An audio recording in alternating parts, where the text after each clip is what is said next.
दोस्तों, आज हम ऐसे म्यूचुअल फंड कैटेगरी के बारे में बात करने वाले हैं जो the best of both worlds है। Let me explain you.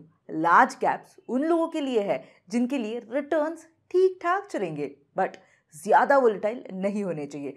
Similarly small cap mutual funds उन लोगों को पसंद है जिन्हें रिटर्न सबसे ज़्यादा मैटर करता है। वोलेटिलिटी ज़्यादा है तो भी चलेगा बट रिटर्न्स में कॉम्प्रोमाइज़ नहीं होना चाहिए। सो व्हेन आई से the best of both world's I mean कि लार्ज कैप से ज़्यादा रिटर्न्स बट स्मॉल कैप से कम वोलेटिलिटी, यानी कि मिड कैप म्यूचुअल फंड्स। सो आज मैंने जितने भी mid cap active mutual funds हैं यानी कि 29 फंड्स को लिया है, उनके सारे रिस्क पैरामीटर्स लिस्ट डाउन किए हैं और कंपेयर करके मैंने एनालाइज किया है कि बेस्ट मिड कैप फंड कौन सा है। मगर दोस्तों, वीडियो में आगे बढ़ने से पहले ध्यान रखिए कि ये एनालिसिस मैंने खुद के लिए किया है। ये कोई फाइनेंशियल एडवाइस या फिर फाइनेंशियल रिकमेंडेशन नहीं है। कहीं भी इन्वेस्ट करने से पहले अपना खुद का रिसर्च जरूर कीजिए और अपने फाइनेंशियल एडवाइजर को भी जरूर कंसल्ट कीजिए। चलिए दोस्तों, अब इन सारे एक्टिव मिड कैप फंड्स के एक एक करके रिस्क पैरामीटर्स को जॉट डाउन करते हैं। सबसे पहले तो हम इन्वेस्ट किस लिए करते हैं? अच्छे रिटर्न्स के लिए, राइट? बट अब आप अगर एब्सोल्यूट टर्म्स में देखोगे तो यूटीआई मिड कैप ने 38% रिटर्न्स दिए हैं एक साल में और निफ्टी 50 ने सिर्फ 20%।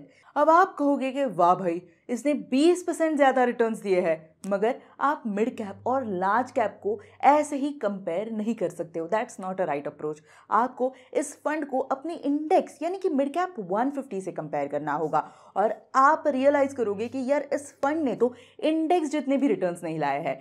और यही कंपेयर करने के लिए एक ज़बरदस्त तरीका होता है अल्फा। अल्फा आपको बताता है कि इस फंड ने उसके बेंचमार्क, इस केस में निफ्टी मिड कैप 150 से कितने परसेंट ज़्यादा रिटर्न्स दिए हैं। यानी कि अगर अल्फा 5 है तो बेंचमार्क से इससे 5% ज़्यादा रिटर्न्स दिए हैं और अगर -7 है तो 7% कम रिटर्न्स दिए हैं। इन शॉर्ट, हमें कम से कम एक पॉजिटिव अल्फा चाहिए। यानी कि सबसे पहले सारे फंड्स के अल्फा लिख लेते हैं और हम वो सारे फंड्स को एलिमिनेट कर देंगे जिनका अल्फा निगेटिव है, तो समझने में आसानी हो इसीलिए मैंने इसे रेड कर दिया है। बाकी फंड्स के अल्फा का एवरेज निकालते हैं। अबाव एवरेज को डार्क ग्रीन, यानी कि इन फंड्स ने बहुत ही अच्छे रिटर्न्स दिए हैं। फिर जो बाकी रह गए हैं उनके भी अल्फा को एवरेज लेके मैंने लाइट ग्रीन यानी कि गुड और येलो यानी कि सेटिस्फैक्ट्री किया है। बट एज यू नो कि सिर्फ रिटर्न्स देखना काफ़ी नहीं है, हमें फंड की वोलेटिलिटी भी देखनी चाहिए, जिसके लिए रिस्क पैरामीटर है बीटा। बीटा आपको बताता है कि फंड अपने बेंचमार्क के कंपैरिजन में कितना वोलेटाइल है।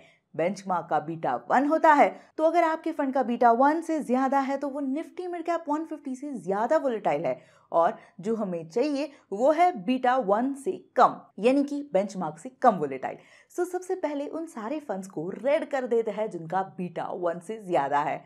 अब जिन फंड्स का बीटा 1 है उसे मैंने ऑरेंज किया है क्योंकि ये बेंचमार्क से ज़्यादा वोलेटाइल नहीं है बल्कि बेंचमार्क जितने ही वोलेटाइल है। अब अल्फा का सॉर्टिंग किया है, उसी तरह बाकी फंड्स के बीटा को भी सॉर्ट करके कलर कोड कर देते हैं। इन दो रिस्क पैरामीटर्स के अलावा दोस्तों हमें शार्प रेशियो भी देखना होगा।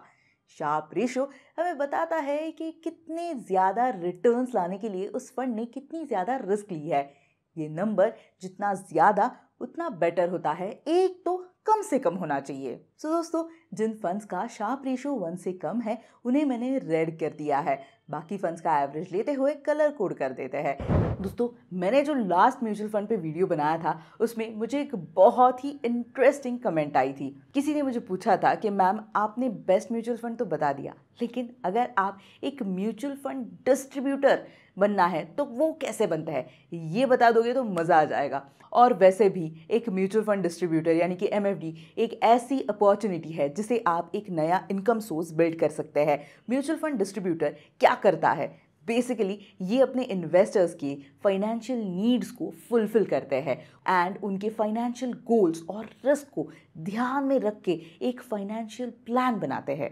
और जब मैंने रिसर्च किया इसी बारे में तो मुझे पता चला कि हाँ यार, इंडिया में तो 140 करोड़ लोग हैं और सिर्फ 4 करोड़ लोग ही म्यूचुअल फंड्स में इन्वेस्टेड है, जो कि बस अराउंड 3% ऑफ द पॉपुलेशन है। यानी कि अगर किसी को म्यूचुअल फंड डिस्ट्रीब्यूटर बनना है तो एक बहुत ही बड़ा मार्केट अनटैप्ड है जिसमें ग्रोथ का बहुत स्कोप भी है। तो अगर आपको भी एक म्यूचुअल फंड डिस्ट्रीब्यूटर बनना है तो आप प्रूडेंट कॉर्पोरेट को ज़रूर चेकआउट कर सकते हो। प्रूडेंट कॉर्पोरेट इंडिया में 24 ईयर्स से एक्टिव है और इनके साथ 30,000 mutual fund distributors already associated है। और प्रूडेंट कॉर्पोरेट के साथ आप mutual fund distributor full time या फिर पार्ट टाइम दोनों वेज में कर सकते हो। सबसे बेस्ट चीज़ ये है कि यहाँ ऑलमोस्ट ज़ीरो इन्वेस्टमेंट लगता है to start your own career. इसके अलावा आप कहीं भी और कैसे भी काम कर सकते हो क्योंकि प्रूडेंट कॉर्पोरेट एक ऑनलाइन प्लेटफॉर्म है, यानी कि आपके प्रोफेशनल करियर में रह के भी अपनी फैमिली, फ्रेंड्स और ऑफिस कलीग्स को भी अपना क्लाइंट आप बना सकते हैं। प्रूडेंट आपको इस जर्नी को शुरू करने में पूरी हेल्प करेगा और सिर्फ 3 स्टेप्स में आप डिजिटली भी एनरोल कर सकते हैं, जो कि बहुत ईजी है, जिसके लिए मैंने प्रूडेंट के रजिस्ट्रेशन पेज की लिंक डिस्क्रिप्शन में दे दी है। अभी जाकर चेक करें और नया इनकम सोर्स बिल्ड करें। अब चलिए दोस्तों सीधा एलिमिनेशन की तरफ चलते हैं। तो सबसे पहले जिन जिन फंड्स का जो एक भी पैरामीटर रेड है अगर, तो हमने उसे एलिमिनेट किया है। अब दोस्तों बाकी जो फंड्स बचे हैं उनमें मैक्सिमम पैरामीटर्स डार्क ग्रीन यानी कि वेरी गुड है। तो अब हमारे पास बचते हैं ये 5 funds: Motilal Oswal mid cap fund, quant mid cap fund, HDFC mid cap opportunities fund, SBI magnum mid cap और निपॉन इंडिया ग्रोथ फंड। अब इन फंड्स की चलिए रोलिंग रिटर्न्स देखते हैं to get a clearer picture.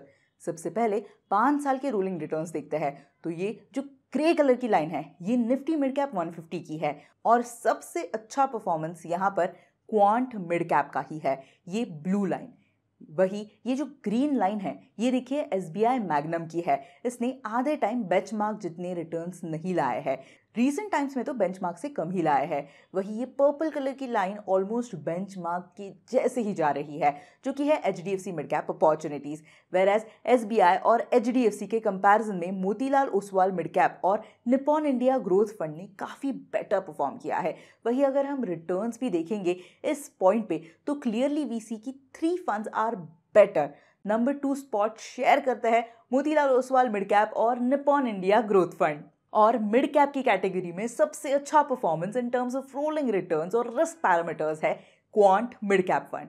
मगर दोस्तों ध्यान रखिए क्वांट मिड कैप की वोलेटिलिटी बेंचमार्क जितनी ही है, मगर इनका जो टर्नओवर रेशियो है यानी कि ये स्टॉक्स कितनी लेते और बेचते हैं वो देखोगे तो ये लिस्ट में सबसे ज़्यादा 339 है। तो अगर आपको इन दोनों चीज़ों से कोई प्रॉब्लम नहीं है तो आप ज़रूर क्वांट के बारे में सोच सकते हो। और अगर आपको ये एनालिसिस का तरीका अच्छा लगता है तो हमें एक लाइक ज़रूर दीजिए और अगला एनालिसिस किस कैटेगरी पे होना चाहिए ये बताना भी बिल्कुल भी मत भूलिए। और ध्यान रहे दोस्तों ये एनालिसिस मैंने खुद के लिए किया है, ये कोई फाइनेंशियल एडवाइस नहीं है। तो अपने फाइनेंशियल एडवाइज़र को ज़रूर कंसल्ट कीजिए और खुद का रिसर्च भी कीजिए।